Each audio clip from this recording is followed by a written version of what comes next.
दिनै सोनाब गहपुर गुदि फोरोंगिरि आफादा आं सासे फरायगुरि गुदि फरायसालिनि गाहाय फोरोंगिरिमोन। आं थांनाय जुन दाननि सरकारि भाबै 30 तारिखआव रिटायार जादों। बबेखानि समजों रुजुनानै लोगोसे सारा विश्वनि गिख्रं कर'ना भाइरासखौ लोब्बा लानानै सोनाब गहपुर केन्द्र आफादा थि समाव आंखौ आफादनिफ्राय बिदाय होनो हायाखैब्लाबो दिनै अक्ट'बर दाननि 17 खालाराव बे केन्द्र आफादा गोसो जिउ माहामैनो आंखौ बिदाय होनायलाय आंनि गोसो गोरबोनिफ्राय रोजा रोजा सिबिनाय आरो खुलुमनाय बावहरबाय। फैगौ समाव बे आफादनि गासैबो फोरोंगिरिजो सार आब'मोनहा इसोरनि अननायजों थाखानाय फरायसा फरायसुलिफोरखौ सरकारि बिथोन बायदियै गेबेङै समजों खारफानानै इयुन जोलैफोरखौ गुनगत भाबै सोलोंथाइखौ होलांनो हाथों बेखौबो मिजिं थिखाबाय। लोगोसेयैनो बे आफादा खौसेथियैनो जेसेबां साना थागोन बुहुमा थागोन बेसेसिम खौसेथियै रुजु रुमुयै सामलायलांनो हागोन मिजिंथिना आंनि गोसो गोरबोनिफ्राय फिन सार आब'मोननिसिम आरो नर्थ इस्ट इनसाइडनिसिम साबायखर बावहरनाय थाबाय।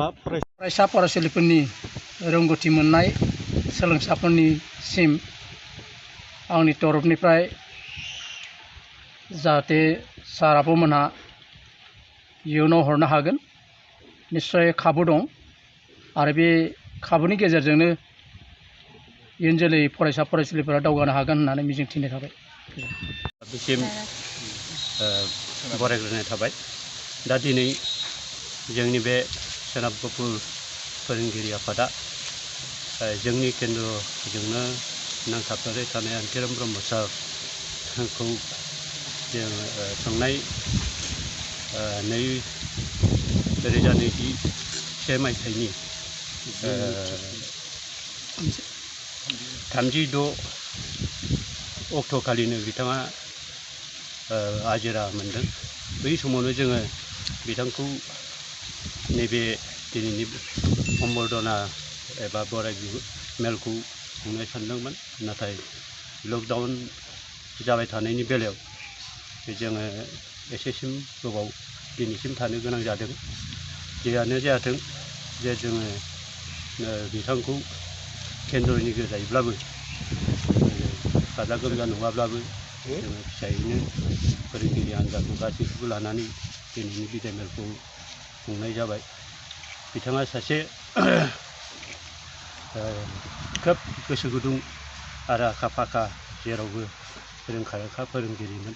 गासैबो जोंनि केन्द्र आफादनि लिरनाय बायदिसिना खामानि अफिसनि खामानिफोर जा मावनांगौ बिथाङानो जोंनो मावजोबना होयोमोन।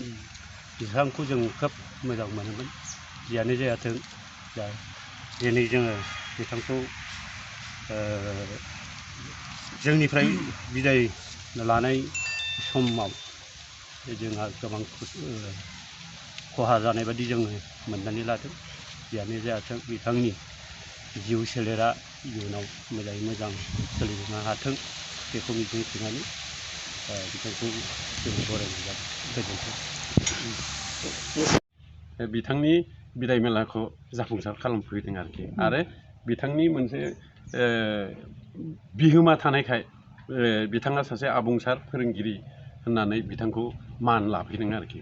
दा दिनैनि जोंनि बिदाय मेलायाव बिथाङा नुजाथिफैनायखौ जोङो बिथांखौ रोजा रोजा साबायखर बावनाय थाबाय आरो बिथाङा जोंखौ हेफाजाब होबाय थागोन होननानै मिजिंथिनानै आं बेखिनिखौनो बुंनाय जाबाय। गोजोन्थों।